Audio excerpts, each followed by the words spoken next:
Hi, this is Alex from phpacademy.org and welcome back to another PHP video tutorial for the new Boston. Now we've already looked at creating files, putting content into files. Now what do we want to do if we want to delete or we want to rename files? So in this video we're going to go over a couple of functions with deleting files and one function to rename files. So we have a function that specifically deletes a file that we specify, and then a function that renames a file to a file name of our choice. So I've got a file here called file-to-delete.txt, and I've got a file here called file-to-rename.txt. Now I'm not going to be using any examples in this tutorial. I'm just going to be showing you the functions and how they work, and we're going to be testing it in the video. But why might you want to delete a file? Well, let's just say you were allowing your users to upload files. You may be storing them somewhere, say in a database, or you may be giving them access to a link that maybe would let them delete the file. So if you wanted to allow your users to delete files that you've uploaded, then obviously this function that we're going to talk about in a moment is going to be useful to you.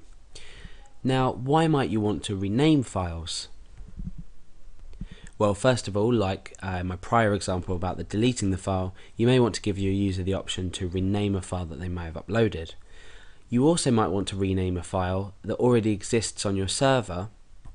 For example, if you were allowing users to upload files but you wanted to keep these as a hidden name, you could say generate an MD5 hash if you know how to do that, or you may generate some random numbers and call this file, let's say, a value of random numbers.txt, for example, obviously depending on whether it was a text file or another file type.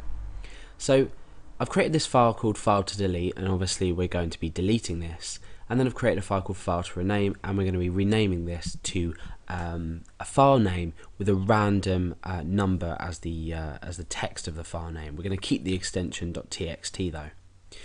So let's just open up our browser so we know what we're doing. We can see the file.php is the PHP file that we're currently working on. This is where we're going to be performing our actions from. And we've got file-to-delete.txt, which we can keep an eye on because obviously we want to delete this, and file-to-rename because obviously we want to rename this file. So let's go ahead and talk about how we're going to delete a file. Now you may think that the function would be something like delete, but we actually have the function name as unlink. So we call the function like this. It's always a good idea to put this into an if statement. Once we've done it with the first argument, it only takes one argument. I think there's one argument which is an absolute must, and there may be other optional arguments, but go over to php.net and look up this function, and you'll be able to find specific information about it.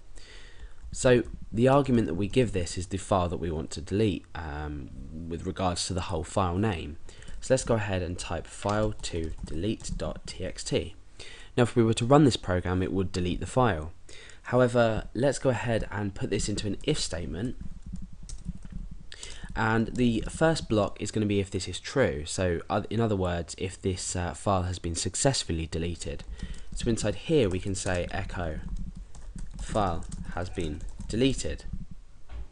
We could also, just to make things run a lot smoother, and you're probably going to be storing your file name in a variable anyway, we can give a file name variable of string data type just up here. So let's go ahead and put the file name into a variable called file name, and then here let's reference that in there.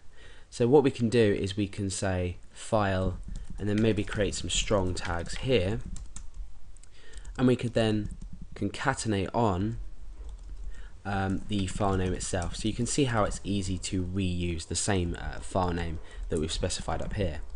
So otherwise we want to give an error message. Now we're going to be performing a test that is actually going to activate this error message, and that's going to be when we've already deleted the file. So once we've deleted the file, we're not going to be able to delete it again because obviously it doesn't exist.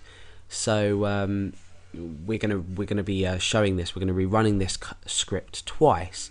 The first time it's going to successfully delete the file, and the second time it's going to return us an error.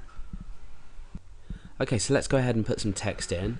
So file cannot be deleted. just for example. You can obviously reference this variable in there if you want. It's entirely up to you. So as it stands, we're going to unlink the file name, so we're going to be deleting this file to delete.txt, and then we're going to be giving a confirmation message to the user.